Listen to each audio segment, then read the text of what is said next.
बिस्मिल्लाहिर्रहमानिर्रहीम। अज़ीज़ तलबा तलबात, मैं उम्मीद करता हूँ आप सब लोग खैरियत से होंगे। फार्माकोलॉजी के हवाले से हमारी डिस्कशन, जिसमें हमने ऑटोनोमिक नर्वस सिस्टम पे बात की थी।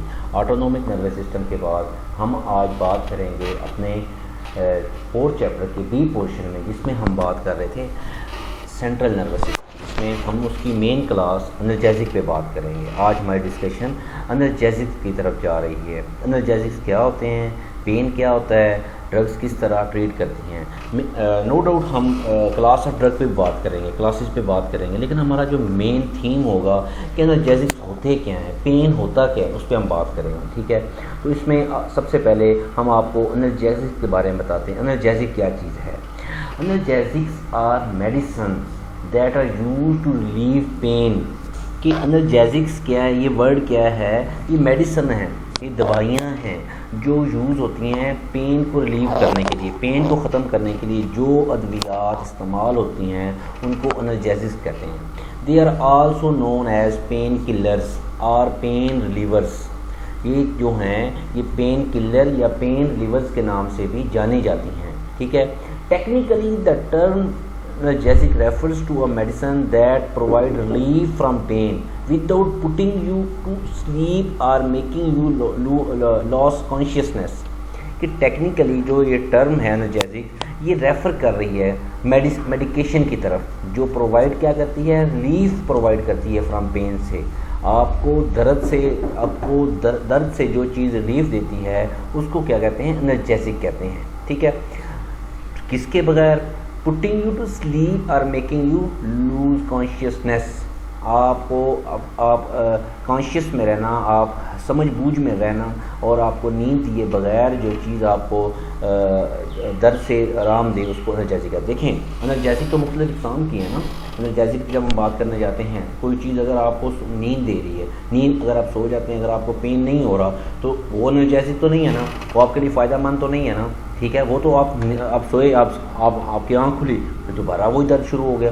ठीक है, आप बेहोश हो गए, खुदा ना खास्ता, दोबारा वही दर्द शुरू हो गया।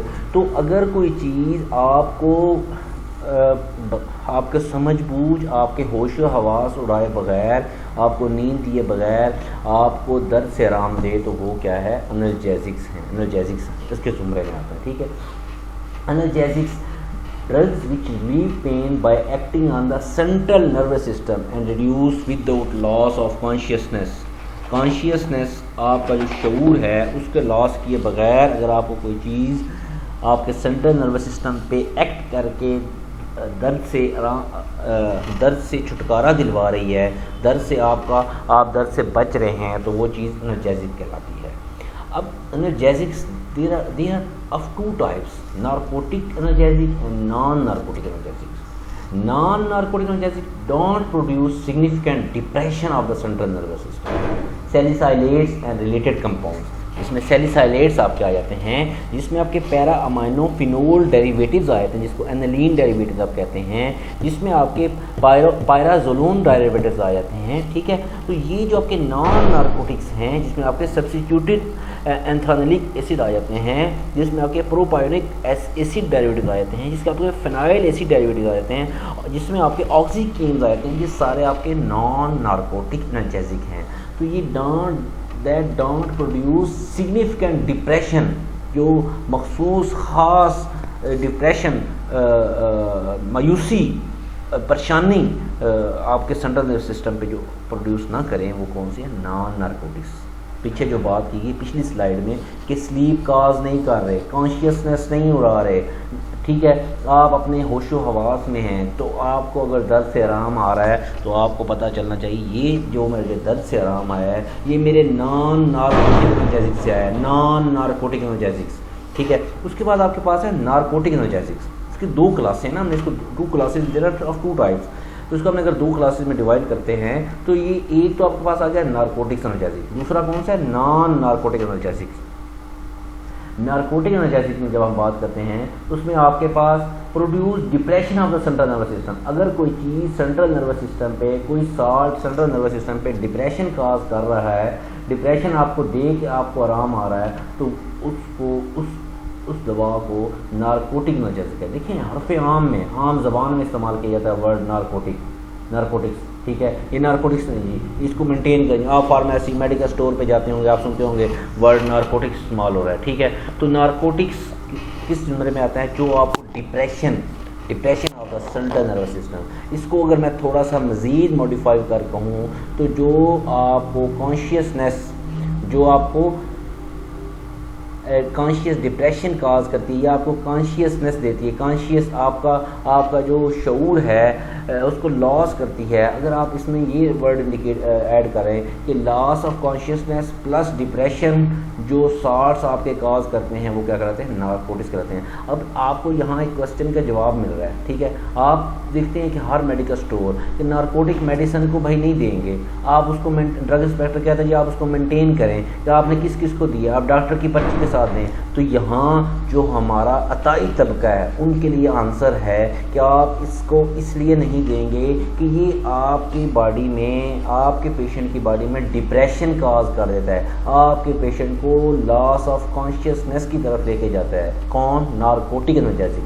इसलिए अवॉइड किया जाता है, इसलिए रजिस्टर्ड प्रैक्टिशनर इसको प्रिस्क्राइब करने के बाद इसको एडमिनिस्टर करवाएं, क्योंकि अगर खुदा ना खास्ता इससे अनाड़ी ने इसका इस्तेमाल शुरू करवा दिया तो ये होली सोली किसी इंसानी जान के लिए नुकसानदेह साबित हो सकते हैं, ठीक है। ये जो आपके नारकोटिक एनाल्जेसिक हैं ये क्लासीफाइड हैं इनटू नेचुरल एनाल्जेसिक और सिंथेटिक एनाल्जेसिक। नेचुरल एनाल्जेसिक क्या है? Morphine, codeine. और सिंथेटिक एनाल्जेसिक कौन से हैं? मेथोडीन, ठीक है। तो इसमें हम नेक्स्ट मैकेनिज्म पे बात करते हैं, किसके? नॉन ऑपोइड। देखें जो आपके नारकोटिक एनाल्जेसिक हैं उनको ऑपोइड्स भी कहते हैं, उनको क्या कहते हैं? ऑपोइड्स भी कहते हैं। जो आप जो नॉन नारकोटिक्स हैं, नॉन स्टेरॉइडल हैं, उनको नॉन ऑपोइड कहते हैं। और जो आपके नारकोटिक एनाल्जेसिक हैं उनको ऑपोइड्स भी कहते हैं। क्या? ऑपोइड्स। जब हम बात करते हैं तो इसमें ज़रा आपको मैं थोड़ा नेम के हवाले से क्लियर करता जाऊँ। यहाँ तक जो हमने पढ़ा इसमें एनाल्जेसिक जो है क्लास वो एंटीपायरेटिक्स भी कहलाती है, एनाल्जेसिक एंटीपायरेटिक्स। तो जो एनाल्जेसिक में आपकी क्लास आ रही है नॉन नारकोटिक एनाल्जेसिक, वो एंटीपायरेटिक की मेन क्लास है, ठीक है। उनको आप एनाल्जेसिक एंटीपायरेटिक भी कहते हैं, उनको आप non steroidal anti inflammatory drugs भी कहते हैं, नॉन ऑपोइड्स भी उन्हीं का नाम है। ये एक ही क्लास का, एक ही चीज़ के 3-4 नाम हैं। आपने आम तौर पे सुना होगा मार्केट में जो लोग मेडिसिन के साथ अटैच हैं कि NSAID की एक वर्ड इस्तेमाल होता है, NSAID, बड़ा N फिर S फिर AID, ठीक है। NSAID non steroidal anti inflammatory drugs NSAID कहलाती हैं, ठीक है। स्टीरॉइडल एंटी इन्फ्लेमेटरी ड्रग उनके साथ N का वर्ड इंडिकेट नहीं होता। तो NSAID क्या है? Non steroidal anti inflammatory drug. तो अगर हम इसके मैकेनिज्म पे बात करते हैं, इसके नॉन ऑपोइड के, NSAID के, ठीक है, नॉन नारकोटिक के, डिप्रेशन ऑफ साइक्लोऑक्सीजनेसिस एक्टिविटी को डिप्रेस कर देते हैं नॉन ऑपोइड, ठीक है। फिर क्या करते हैं? अपने इफेक्ट शो करना है उन्होंने, सबसे पहले इसको डिप्रेस करते हैं। फिर क्या करते हैं? Decreasing of prostaglandin synthesis in peripheral tissues and in central nervous system. Third one क्या करते हैं? ये decreasing the of sensitivity of nervous ending and depression of transmission of nociceptive impulses on the level of central nervous system structures. Pain relieving action of non-opioid analgesic is partially connected with their anti-inflammatory activity। जब भी हमने बात की NSAID क्या है? Non steroidal anti inflammatory drug. तो ये जो आपके एनाल्जेसिक्स हैं, जो आपके नॉन नारकोटिक एनाल्जेसिक की बात कर रहे हैं, उनमें एंटीपायरेटिक, एंटी इन्फ्लेमेटरी और analgesic parallel as well as की प्रॉपर्टीज़ इन एडिशन में वर्किंग कर रही हैं। तो यहाँ तक हमने आप उनके मैकेनिज्म पे जब बात की, उसके मैकेनिज्म में हमने आपको बताया डिप्रेशन ऑफ साइक्लोऑक्सीजनेस एक्टिविटी, उसकी एक्टिविटी को फिर प्रोस्टाग्लैंडिन सेंसेस को किस पे? पेरिफेरल और सेंट्रल नर्वस सिस्टम की सेंसेस को डिक्रीज करते हैं। फिर क्या करते हैं? Sensitivity of nervous ending and depression of transmission of impulses on the level of central nervous system. तो ये तीनों काम करने के बाद ये आपके पेन को रिलीफ की तरफ लेके जा रहे हैं। तो ये डायग्रामेटिक सी एक स्कीम है ऑपोइड एनाल्जेसिक की। तो ये सिर्फ आपको ये जो आपके पीछे लाइंस बताई गई हैं उसको एलेबोरेट करने के लिए एक स्कीमेटिक तो आपको दिखाया गया है कि किस तरह आपकी प्री साइनेप्टिक न्यूरॉन आ रही हैं, सेंसिंग ऑफ न्यूरोट्रांसमीटर हो रहा है, आपके ओपाइड एनाल्जेसिक्स किस तरह ओपाइड रिसेप्टर पे एक्टिव हो रहे हैं, जैसे स्टोरेज ऑफ न्यूरोट्रांसमीटर्स किस तरह हो रही है, और किस तरह एंट्री हो रही है आपकी कैल्शियम की, कैल्शियम चैनल ब्लॉकर इनहिबिट होते हैं फर्स्ट टारगेट में। तो देखिए फर्स्ट एंड सेकंड दो टारगेट इसमें दिए गए हैं। फर्स्ट टारगेट में क्या होता है, आपके कैल्शियम चैनल ब्लॉकर क्या होते हैं, इनहिबिट करते हैं, और दूसरे में क्या होता है, पोटेशियम चैनल जो है उस पर इफेक्ट होता है। ठीक है, जब आपके पोटेशियम चैनल और कैल्शियम चैनल ब्लॉकर पर इफेक्ट होता है तो डेफिनेटली आप एक पेन की उसमें लिविंग स्ट्रेटजी की तरफ मूव करते हैं। तो यहाँ तक तो इसका मैकेनिज्म, इसके इंट्रोडक्शन की बात थी। अगर हम इसको मज़ीद डिवाइड करते हैं, जैसे हमने अभी आपको बताया, तो क्लासिफिकेशन ऑफ एनाल्जेसिक में जब बात करते हैं, analgesics are classified into two categories, एक माइल्ड एनाल्जेसिक और एक स्ट्रॉन्ग एनाल्जेसिक। देखें, जो आपको स्लीप भी नहीं दे रहा, आपको लॉस ऑफ कॉन्शियसनेस भी नहीं करवा रहा आप, तो वो आपका है माइल्ड एनाल्जेसिक। ठीक है, नॉन नार्कोटिक, नॉन ऑपोइड, NSAID। और जो आपके स्ट्रॉन्ग एनाल्जेसिक्स हैं वो आपको स्लीप भी दिलवाते हैं, वो आपका लॉस ऑफ कॉन्शियसनेस भी करते हैं, तो वो आपके क्या हैं, स्ट्रॉन्ग एनाल्जेसिक्स। ठीक है, अगर आपसे कोई पूछे माइल्ड एनाल्जेसिक किसको कहते हैं तो आपको इन चीज़ों का पता होना चाहिए, ये आपकी बेसिक्स में आ रहा है। ठीक है ना, तो आप इसमें देख रहे हैं एस्प्रिन, आइबोप्रोफेन, एसिटामिनोफेन, ये आपकी माइल्ड एनाल्जेसिक्स हैं। जबकि ओपियम, हीरोइन, कोडीन आपके स्ट्रॉन्ग। अब देखें ओपियम, हीरोइन, कोडीन आपने आम जिंदगी में देखा होगा, कोडीन, हीरोइन के इस्तेमाल से लोगों को स्लीप, नींद का हर वक्त गलबा रहता है, और काफ़ी सारे लोग शऊर में नहीं होते, कॉन्शियस नहीं होते। ठीक है, लॉस ऑफ कॉन्शियसनेस हो रहा है। तो इस तरह आपकी ये क्लासिफिकेशन इस तरफ जा रही है। जो ये जो आपके माइल्ड एनाल्जेसिक हैं, हम आज बात जो कर रहे हैं, हमारा बेसिक जो टारगेट है वो माइल्ड एनाल्जेसिक्स हैं। तो माइल्ड एनाल्जेसिक्स आपके include over the counter pain relief and fever depressants. ये जो आपके माइल्ड एनाल्जेसिक्स हैं, ओवर द काउंटर से क्या मुराद है, आपने एक टर्मिनोलॉजी सुनी होगी जिसको कहते हैं OTC ड्रग। OTC के stand for O for over, T for the, C for counter, over the counter OTC drug. आपकी पैनाडॉल या आपकी over the counter drug, Panadol extra, Panadol plain, आपकी पैरास्टामोल, ये आपकी ओवर, आपकी ब्रूफेन।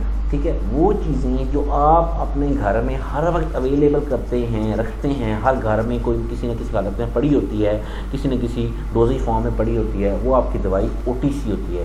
तो ये जो आप बात कर रहे हैं कि माइल्ड एनाल्जेसिक जो नॉन नार्कोटिक हैं, NSAID हैं, ये over the counter pen fever है। ठीक है, और जैसे हमने एंटीपायरेटिक की बात की, तो ये पेन फीवर डिप्रेशन भी हैं। इनकी एग्जांपल में जब आप बात करें, एस्प्रिन, एसिटामिनोफेन, आइबोप्रोफेन, जैसे अब देखें aspirin, Disprin over the counter, हर जगह उसमें क्या चीज़ है, एस्प्रिन, आइबोप्रोफेन, प्रोफेन में क्या चीज़ है। ठीक है, आप हर घर में एंसिड यूज़ होती है, उसमें क्या चीज़ है, तो ये ओवर द काउंटर मेडिसिन है। ठीक है, ओवर द काउंटर, ये जो काउंटर पे रखी जा सकती है, आपके स्टोर की काउंटर पे जो दवाई रखी जा सकती है उसको OTC ड्रग कहते हैं। ये टर्मिनोलॉजी यहाँ इसका भी आप इजाफा कर लें अपनी वोकैब में।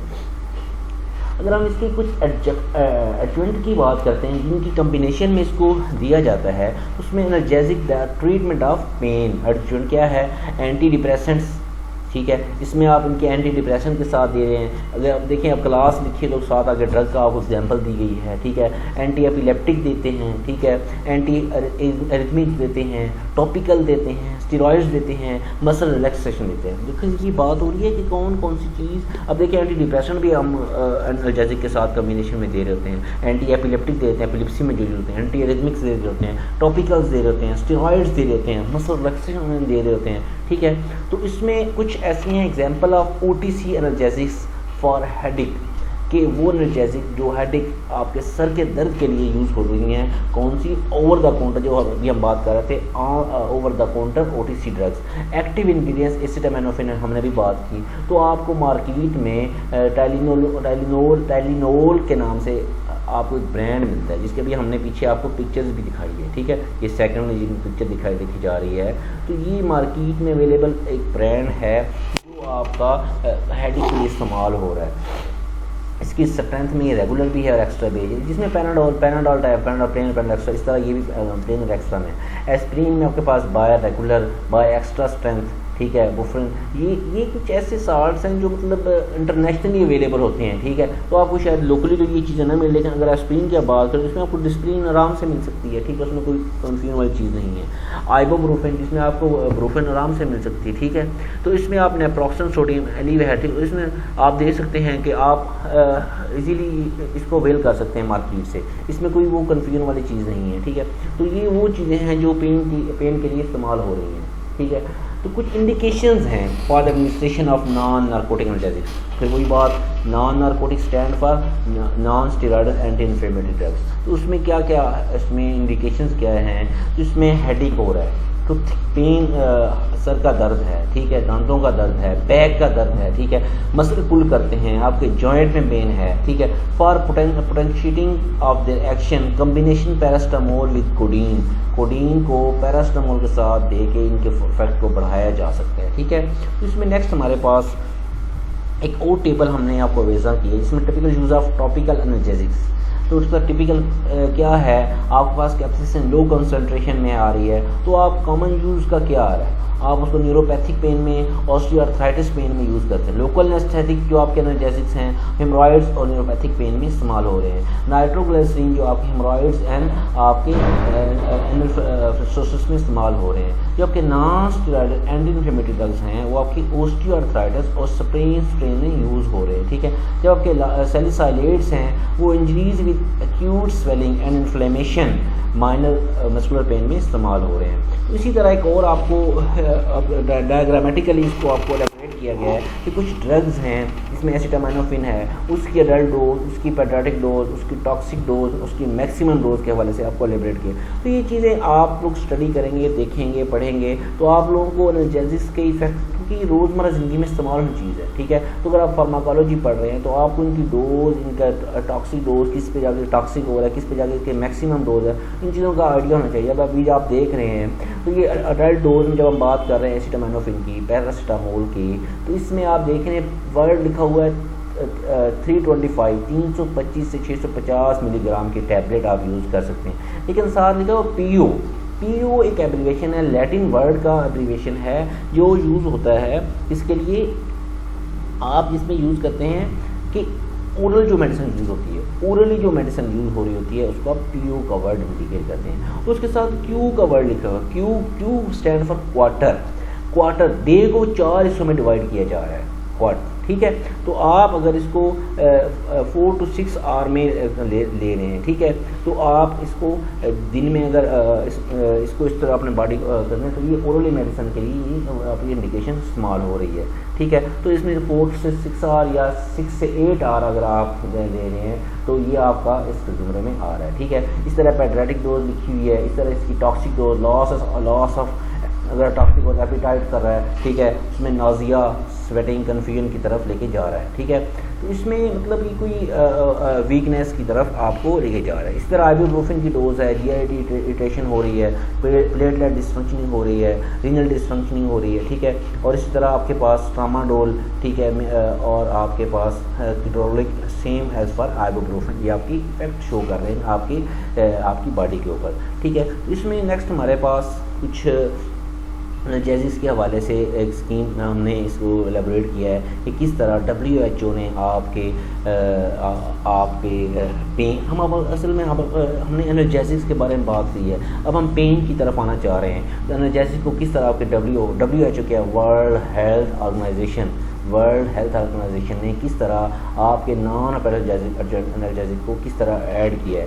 तो स्टेप 1 में आपका जो माइल्ड पेन इंटेंसिटी है उसमें नॉन ऑपियोइड एनाल्जेसिक्स अपने जो हमने पीछे भी एक स्लाइड में देखे हैं एडजुवेंट एनाल्जेसिक्स के साथ भी अपना प्लान करता है, इस्तेमाल की जा सकती हैं। कौन कह रहा है? वर्ल्ड हेल्थ ऑर्गेनाइजेशन कह रही है।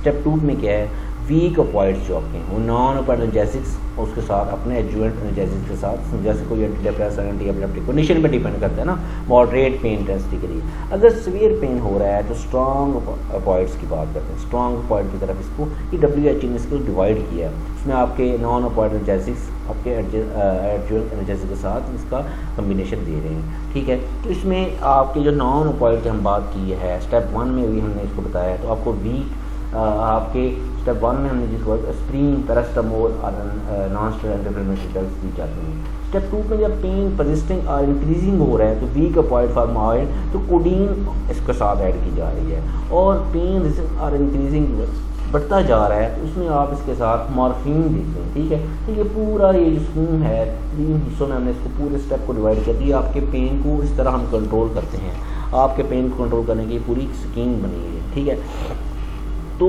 अभी हम यहाँ तक हमने एनाल्जेसिक्स क्या हैं, एनाल्जेसिक कितने हिस्सों में डिवाइड होते हैं और वो किस तरह आपकी बॉडी के साथ इफ़ेक्ट करते हैं, किस तरह हम ड्रग्स को क्लासीफाइड करके उनको देते हैं। लेकिन सवाल ये पैदा होता है एनाल्जेसिक करते क्या हैं। एनाल्जेसिक पेन आपके दर्द को ख़त्म करते हैं ना, पेन रिलीविंग कंपाउंड है। तो एक चीज़ आपके पेन को ख़त्म कर रही है तो आपके ज़हन में क्वेश्चन होता है कि पेन है क्या चीज़। हमने पेन को भी जस्टिफाई करना है ना, व्हाट इज़ पेन, पेन कहाँ से आ रहा है, पेन किस चीज़ का मंबा है, पेन किस चीज़ का मंबू है। ये स्लाइड आपको बिल्कुल टोटल पेन की डेफिनेशन दे रही है। तो पेन फिजिकल, सोशल, साइकोलॉजिकल और स्पिरिचुअल है। सोशल, साइकोलॉजिकल और स्पिरिचुअल, ये 4 हिस्से मिलकर एक पेन बना रहे हैं। तो पेन, फिजिकल पेन कौन सा होता है, ठीक है, एडवर्स इफेक्ट ऑफ ट्रीटमेंट। अगर आपको सिम्टम्स आ रहे हैं किस चीज़ के, एडवर्स इफेक्ट आ रहे हैं, तो वो आपका कौन सा पेन, फिजिकल पेन है। Integrated pain and mood pathways में आपके मूड की वजह से आ रहा है। अगर आपको डिप्रेशन हो रही है, loss of social position, loss of job, loss of role in family, ठीक है, सेंस ऑफ हेल्पलेसनेस, अगर आपको ये चीज़ें आती है आपको पेन तक लेके जा रही हैं। एंगर, आपको भूख प्यास है। फेलियर ऑफ थेरापी आपकी जा रही है। Friends who do not visit, आपको विजिट नहीं किया, आप किसी दोस्त की वजह से आपको यार।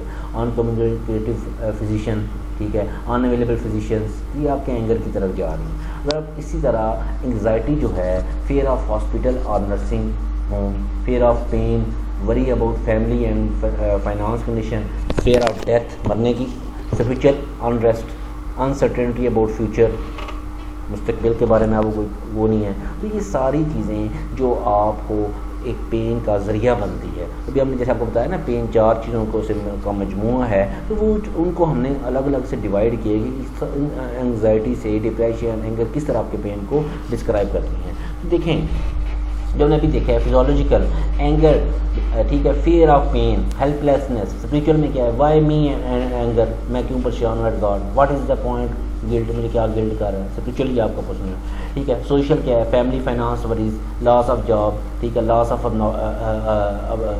अबेंडोमेंट, आइसोलेशन, ठीक है, अलग सोशलनेस, आपको इसमें आप परेशानी हो रही है, ठीक है। फिजिकल में क्या है, अदर सिम्टम्स में आ रहा है, ठीक है, आरएस आ रहा है, इंसोमनिया आ रहा है, क्रोनिक फटीग आ रही है। तो ये सारी चीज़ें आपको पेन की तरफ लेके जा रही हैं। तो हमने ये देखें, अभी इसको हमने अभी डिवाइड किया था, तो 4 चीज़ें फिजियोलॉजिकल, फिजिकल, सोशल और स्पिरिचुअल, ये चारों आपको पेन की तरफ लेके जाती हैं।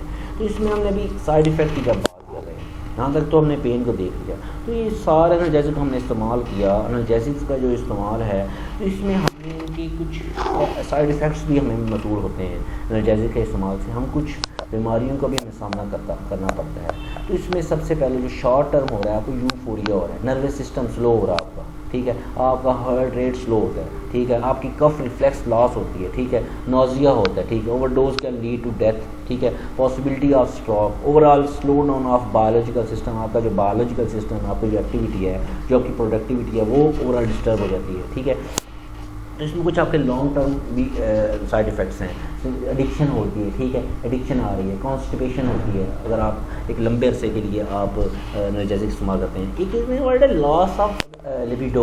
लिबिडो क्या चीज़ होती है, सेक्सुअल डिज़ायर। अगर आप एक लंबे अरसे के लिए एनाल्जेसिक इस्तेमाल करते हैं तो लॉस ऑफ लिबिडो हो जाती है। लिबिडो, लॉस ऑफ लिबिडो क्या चीज़ है कि आपको सेक्स, आपकी सेक्सुअल डिज़ायर है वो ख़त्म हो जाती है, ठीक है।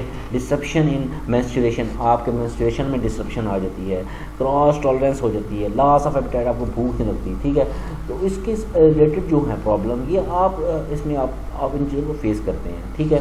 तो इसके कुछ एडवर्स इफेक्ट में जब आप बात करते हैं तो उसमें हेलुसिनेशन आती है, नाइटमेयर्स आ जाते हैं, कन्वल्जन्स हो रहे होते हैं आपको, ठीक है, आपका ब्लड प्रेशर बढ़ रहा होता है इसमें, ठीक है, आपका हार्ट रेट बढ़ रहा होता है। तो ये जो सारी चीज़ें हैं जो आपको मतलब इस तरफ लेके जाती हैं। तो ये सारे आपके एनाल्जेसिक के ड्रॉबैक्स हैं, आपके एनाल्जेसिक्स के डिसएडवांटेजेस हैं। तो अगर हम इसके कंट्राइंडिकेशन पे बात करते हैं तो मॉर्फिन के साथ अगर किसी को हार्ट डिजीज़ है ऑलरेडी, अगर किसी को हाइपरटेंशन है, अगर किसी को एपिलेप्सी है, तो इसमें ये कंट्राइंडिकेटेड है, एनाल्जेसिक्स जो हैं ये कंट्राइंडिकेटेड हैं। तो ये चीज़ें ऐसी हैं जो हमें नोट डाउन करने की भी ज़रूरत होती है। क्या हम आया कि जैसे आजकल हमारे गली मोहल्ले में ये आंखें बंद करके एनाल्जेसिक्स को इस्तेमाल किया जा रहा है, तो हमें ये चीज़ें हमें पता होनी चाहिए कि इसके एडवर्स इफेक्ट से क्या क्या आ सकता है और ये किस किस चीज़ के साथ नहीं दी जा सकती और ये किस किस क्लास ऑफ ड्रग के साथ इसका कम्बिनेशन किया जा सकता है।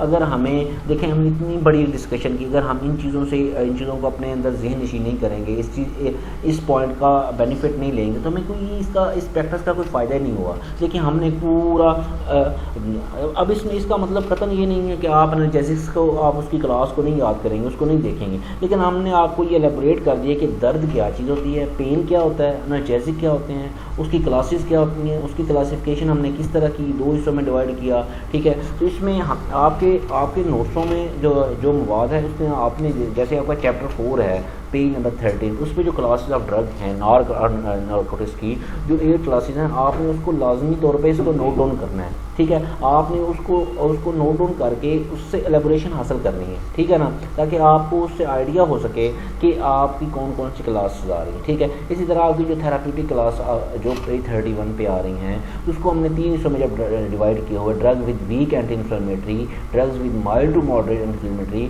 ठीक है, drugs with mark anti inflammatory drugs. तो इन सब क्लासेस को जो जहाँ तक चीज़ें रट्टा लगाने वाली वो आपने इनको पॉइंट आउट करके लिख के याद तैयार करना है। जहाँ तक कंसेप्ट की चीज़ थी वो हमने आपको क्लियर पिक्चर की कंसेप्ट दे दिया है, इसमें मतलब किस तरह आप इसको एलेबोरेट कर सकते हैं और किस तरह आप इससे बेनिफिट हासिल कर सकते हैं। तो मेरा नहीं ख्याल इसमें कोई कन्फ्यूजन वाली चीज़ है। अगर फिर भी आपको कोई चीज़ कन्फ्यूज़ करती है इसमें, तो आप ज़रूर उसको पॉइंट आउट करें, डिस्कस करें, तो हम उसका हल निकाल सकते हैं। ठीक है बच्चे, गुड लक। मैं उम्मीद करता हूँ आप मेहनत से इसको और तवज्जो से सुनेंगे और इंशाल्लाह आप इससे फ़ायदा हासिल करेंगे। अल्लाह हाफिज़।